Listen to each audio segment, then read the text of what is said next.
Han So-hee and Park Seo-joon had us in a tight grip with their amazing performances in Gyeongseong Creature, leaving us begging for more. Luckily, filming for season 2 has already begun and we've got some major updates. That's right, thanks to the incredible popularity of the series, Seo-joon and So-hee will most likely be returning to our screens this summer. Netflix confirmed that another season is on the way, but they haven't shared specifics yet. It's said that filming took place between February and September of last year, which suggests it's going to be just as impressive as the first season. The intriguing post-credit scene we saw at the end of season 1 already gave away that the next season would have a completely different setting. To freshen everyone's memory a little, in this scene, a new character named Ho-jae is introduced. He's played by Seo-joon and seems to be living in Gyeongseong in a totally different era, since the city is now called Seoul. Considering the first season took place in 1945, the next season will be set several decades later. The part of the scene that raised the most questions is Ho-jae's mysterious scar. Director Chung Dong-yoon dished a little more on the time jump in an interview with Netflix and shared his vision for the next part of the show. He said, "Season 2 presents a story with a completely different charm. The change in space and time period will provide a clear distinction, offering an expanded universe feel. Since season 1 earned a lot of praise for being a historical drama with a twist, the decision to set in the future is pretty bold. As the post-credit scene suggests, the drama will be set in modern-day Seoul, which could make it feel like a totally different show for some. But considering that the same actors will play the main characters, the story probably won't be disconnected from the past at all, making it even more intriguing than it was before. Although Netflix doesn't like to spoil, they've been releasing some exclusive content related to the next season, so keep on watching to find out what that's all about. But first, the burning question is,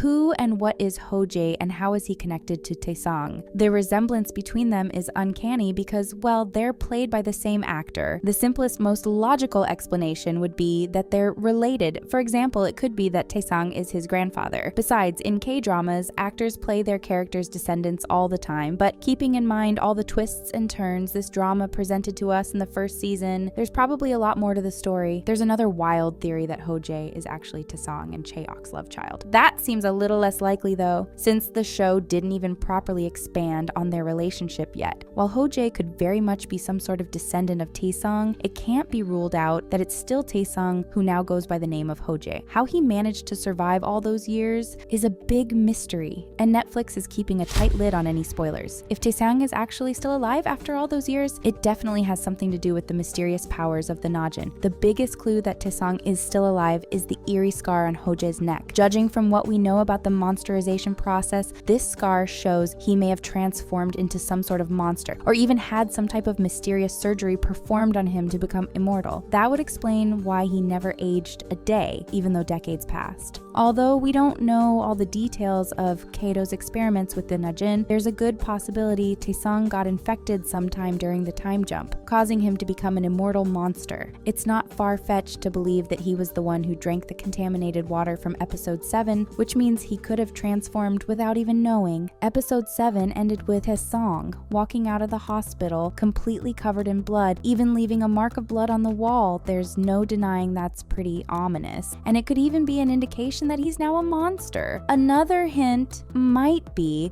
that Taesung healed pretty quickly from his injuries, which might be yet another indication that he's not fully human. In the modern era, he might go by Ho-jae so that people don't discover he's actually been alive for centuries. In other words, it could just be a fake identity he's using. An even more far-fetched theory is that it will be revealed that Ho-jae is actually Myungjae's child. Some viewers believe that General Kato's cruel experiments on her somehow led to Ho-jae's birth. However, this wouldn't explain his uncanny resemblance to Taesung. It also doesn't really fit in the timeline of the show, making this a really wild guess. The cliffhanger showed that Chaeok is also still alive, even though we all thought she passed away. Judging from the stills posted by Netflix, Chaeok will also be alive in present-day Seoul without having aged a year. It could be that she's reincarnated, but with the way season 1 ended, that seems very unlikely. A better explanation would be that she also managed to stay alive all those years.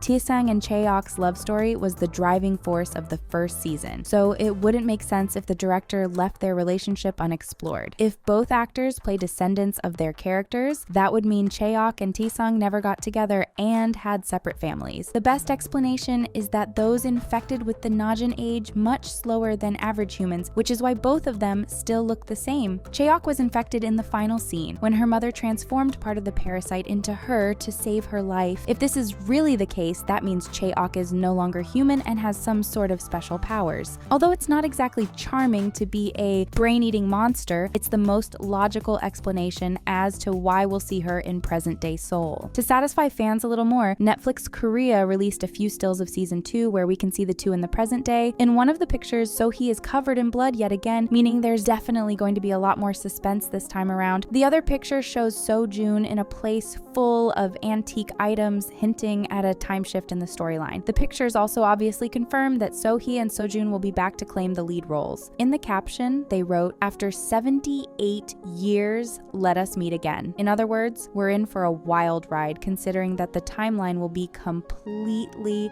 different this time around. Fans already had a feeling that the show would introduce a time jump at some point, since fans caught glimpses of Seo-joon and Sohee at the filming site last year. They were dressed in modern clothing, which made fans assume that there'd either be some time jump or that the drama would also include time travel. Well, we know the answer to that now. Also exciting is that if Chae-ok really did turn into some sort of zombie, we'll probably see a completely different side to her in the next season. We already know that the Najin gives its hosts superhuman strength and makes them practically indestructible. There's a high chance it slows down aging too, but apart from that, it also changes its host's personality. We watched Chae-ok beg her mother not to give in to rage, but now that she's a hybrid herself, will she manage to keep her cool? Keeping in mind that Chae-ok lost her father as well, she might have a lot more pent-up rage to unleash in the next season, making us see a completely different side to her, although everyone is eager to know what will happen to Taesang and Chae-ok, and whether they'll find love again in the future. It's also a big mystery who the villain of next season will be. The finale of season 1 had a few loose ends and